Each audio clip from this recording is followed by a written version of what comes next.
tugire Kristo ba Kristo bene wacu. Jewe ni Apollinaire Nkurunziza nkuko mumenyereye menyesha makuru wa Agora TV kuri no musi w'Imana igenekerezo rya 20 twagendeye kuri Paroisse Rubanga turi neza na neza kuri Sikirisare canke igisata ca Rushubi aho uno musi hari icyo twakwita umunsi mukuru ni imisa y'umukwanguro y'umusaseredoti mushasha muri abo baheruka kuronka ibanga ry'ubusaseredoti ubusanzwe avuka rero kuri no Sikirisare ariyo ino Sikirisare ya Rushubi uno musi niho aza kugira iyo misa y'umukwanguro aza gusoma imisa yiwe ya mbere abakristo rero bo kuri ino Sikirisare bakaba bariko baraza mu misa nkuko muriko murabibona natwe rero twashimye kuhigerera kugira ngo twifatanye n'abakristo baje gusenga kandi duheze tunamubereke mwumvirize n'ingene asoma imisa yiwe ya mbere n'akanyamuneza bari umunsi mukuru abakristo biteguye bateguye nibaza yuko hariho n'inzimano kuko turabona yuko hashajije ingoro y'Imana bayisukuye bagitatse mbere turabona n'ahantu hari agatutu aho baza gukorera yogira umunsi mukuru inyuma y'inkuka ya misa. Ico rero twobabwira nuko uyu padiri yitwa Eric ni naba ntihenze ni Eric Nsabimana akaba ari wavuka kuri ino Sikirisare muri Paroisse ya Rubanga. Nkuko rero twari tubabwira yuko tuzoba turi kuri Paroisse Rubanga uno musi nkuko mwabibonye ku rubuga uno musi rero niho turi twahishikiye tukaba twifuza yuko muza gusangira ibyiza natwe byo kuri ino Paroisse cyane cyane ngaha turi kuri ino Sikirisare nuko rero ikindi mwomenya nk'abasanzwe batabimenyereye abapadiri bose baheruka kuronka ibanga ry'ubusaseredoti umwe wese iyo avuka muri Sikirisare cyane kuri Paroisse avuka aragira umunsi wa mbere wo kwita umunsi mukuru w'umukwanguro wiwe bayita mu gifaransa messe de prémisse aho ariwe arongora imisa kugira ngo uwo musi wiwe wa mbere ube uje mu mateka ntibagiranwa umunsi wa mbere aba yariho asomye imisa ariwe arongoye iyo misa. Ikindi nuko abagenzi we bose babatiriwe hamwe bose baraza bagaheza bakamushigikira no kuvuga rero muri no misi izohera misi y'Imana ikurikirana bose abo basaseredoti bashasha bagenda iwabo n'abagenzi babo babaherekeza kugira ngo bashobore gusoma iyo misa babashigikiye. None rero bakristo tubabwire yuko tuza gusangira namwe kino gisabisho ino nkuka ya misa hanyuma mbere tubaza kurondera na padiri mukuru w'iyi Paroisse kugira ngo atuyagire byinshi byo kuri no Paroisse ya Rubanga mbere turose n'akaryo turabereka n'umusaseredoti mushasha kugira ngo nawe nyene abayagire mumubone mwumve n'agahogo kiwe nitugire Kristo.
n'irya Mwana n'irya Mutima Mweranda.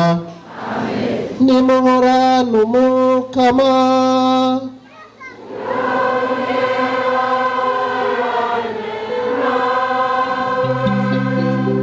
Tugire Kristo Umwami.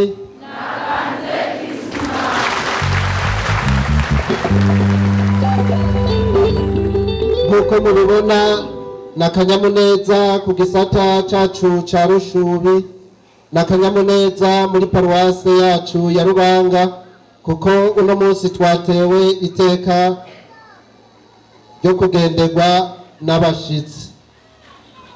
Muri abo batugendeye kandi harimwo n'abapatiri, ni nabo mbere nagomba ngo ndabereke, abandi turaza kuronka akanya gakwiye ko kubadondora no kuberekana. Duhereye ngaha turafise Patiri Enoke Minani, patiri mukuru wa paruwase yacu ya Rubanga. Nabaramutse.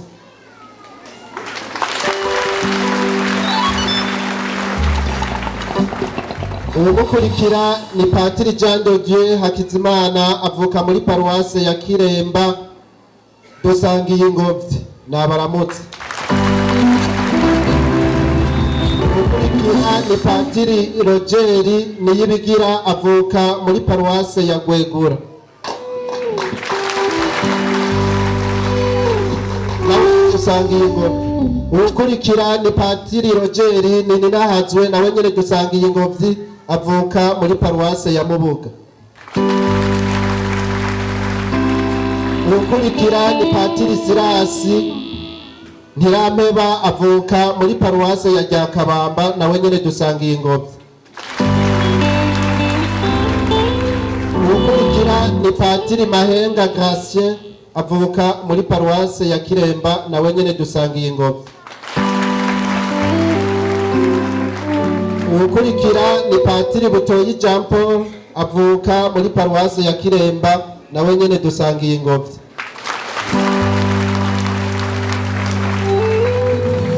Umukurikira ni uwo mubona anyegereye hagufi, ari nawe muhetsi wanje mwibanga ry'ubusaseredoti, ni Patiri Yozefu Kwizera, avuka muri paruwase ya Gitwenzi, ariko ararangurira ubutumwa hariya muri diyoseze ya Valence mu gihugu ca Espagne. Ukurikira ni Patiri Valente Kubwimana, avuka muri paruwase ya Gisyo, dusangiye Ingobyi nawene. Ukurikira ni Patiri Nikodemu Ndayishimiye, avuka muri paruwase ya Musenyi, nawe nyene dusangiye Ingobyi. Ukurikira ni Patiri Bertin Dushimirimana, avuka muri paruwase ya Gasenyi, nawe nyene dusangiye Ingobyi. Ukurikira ni Patiri Jean-Marie Twemerimana, avuka muri paruwase ya Mwika, nawe nyene dusangiye Ingobyi. Nobasaba abariyo ko boduga gatoya. Uwatanguye kuduga mubona akerebutse ni Patiri Pasteur, avuka mw'iki gisata ca Rushubi ahanyene.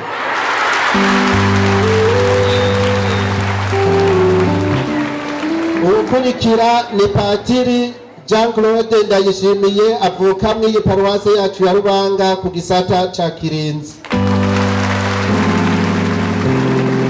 Ukurikira ni Patiri Eric Kana, avuka muri paruwase ya Rubungu. Ukurikira ni Patiri Epipode Ndikubwayo, avuka muri paruwase ya Gasenyi, akaba ari nawe munyamabanga wa diyoseze yacu ya Ngozi. Ukurikira ni Patiri Vyumvuhore Silvestre, ariko ararangurira ubutumwa muri paruwase Mwungere Mwiza yo mw'Ishatanya i Gitega. uwukurikira ni Patiri Thierry Ndizeye avuka muri paruwase ya Muhanga ariko ararangurira ubutumwa muri paruwase ya Rusuguti. uwo mubona nawe ni umudiyakoni yitwa Moyize Hatungimana avuka muri paruwase ya Ruganza.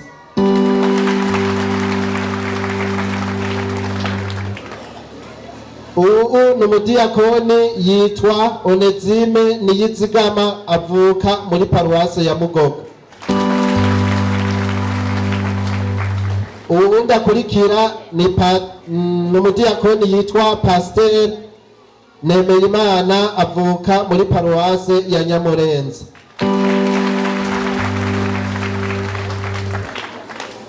abandi turaza kuronka akanya kisanzuye turababereka.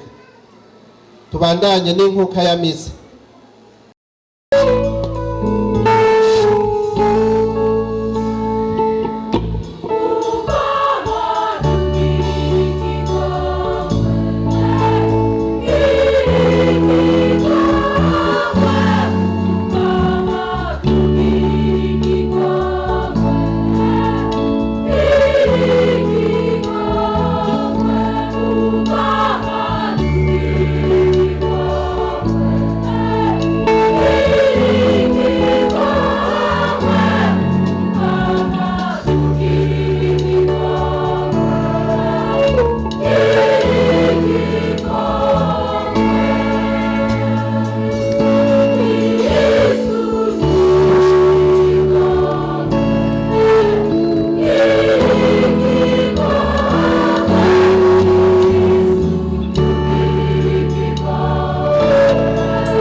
Imana ninahaze mw'ijuru.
We